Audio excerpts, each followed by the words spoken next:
بسم الله والصلاة والسلام على أشرف خلق الله. حبايبي عاملين إيه؟ إن شاء الله تكونوا بخير يا رب وفي أتم صحة وأحسن حال يا رب.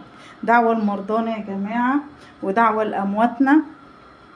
ويلا النهاردة هتعملي إيه يا تيتا؟ دي بقى كانت شوربة، بصوا شوربة سمينة جدا. بصوا الشوربة أهي، هنحط عليها ايه؟ هنعمل بقى النهارده طبق باميه ويكا. يعني هتركني اللي بالصلصه دي خالص وهتقولي انا هعمل باميه، وهتقولي انا هعمل باميه ويكا. هنا حطينا ايه؟ حطينا الباميه على الشوربه، وحطينا عليها دي بقى دي نص، يعني نص كده حزمه كزبره، وتحطي عليها طماطميه واحده بس مبشوره، وايه وتسيبي وتحطي لها برده حته من التوم اللي انا دقاها، هقلبي لي هعمل بيها الطشه. تحطي برده حته توم تحديقه كده وتسيبيها بقى اما تستوي، وبعدين تروحي بقى مكسراها كده بالمعلقه.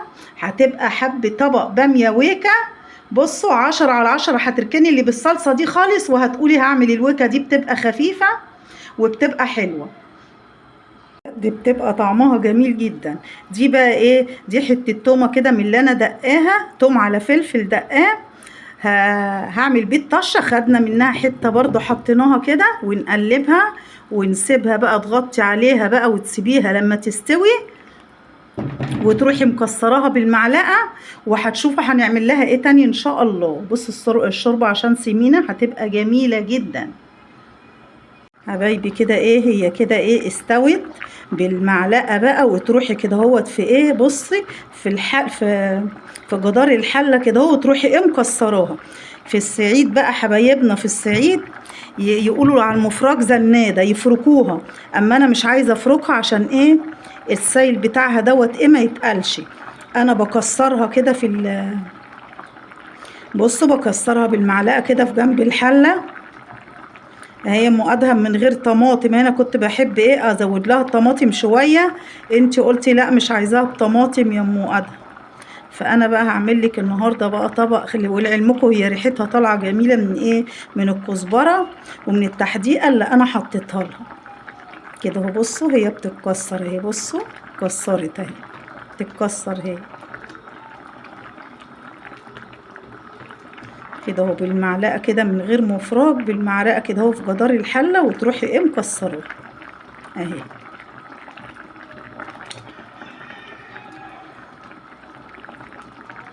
بتبقى يا جماعه خفيفه. ايه دي بقى؟ اهو دي حته ورقه من ورق اللوري متكسره اهي، هشيلها. دي من ورق اللوري اللي كان في الشوربه.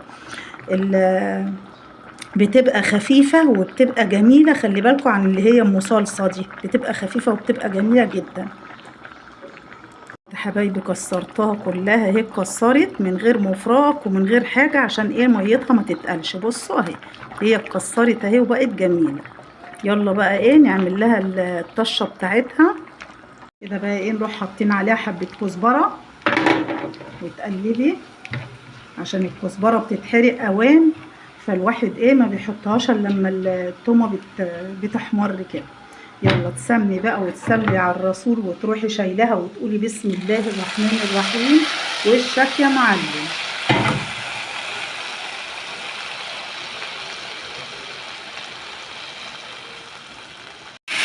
بسم الله الرحمن الرحيم.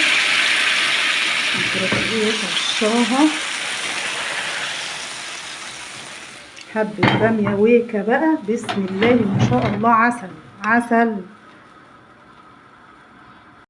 طبق بامية ويكا بقى بالطشة، حاجة جميلة كده تستاهل بقكم، طعمها روعة. ايه رأيكم بقى في طبق البامية اللذيذ ده؟ بامية ويكا بقى حبايبنا في الصعيد بيعملوها، بتبقى جميلة وبتبقى خفيفة وبتبقى حلوة. انا نفسي بحبها عن اللي هي عن ام صلصة دي، بستخفها كده، يعني بتبقى خفيفة كده في اكلها وبتبقى حلوة. دي بقى بتعملي جنبها البتنجان مملح. عايزة تعملي جنبها تحطي لو عندك لف، تحطي لفت مخلل جنبها والبتنجان المملح. وعايزة تعملي رز، اعملي رز برضو بتبقى جميلة جدا وبتبقى طعمها لذيذ، وصحة وألف هنا على اللي شاف وعلى اللي هياكل، صحة وألف هنا عليه. والسلام عليكم، وأشوفكم في فيديو جديد إن شاء الله.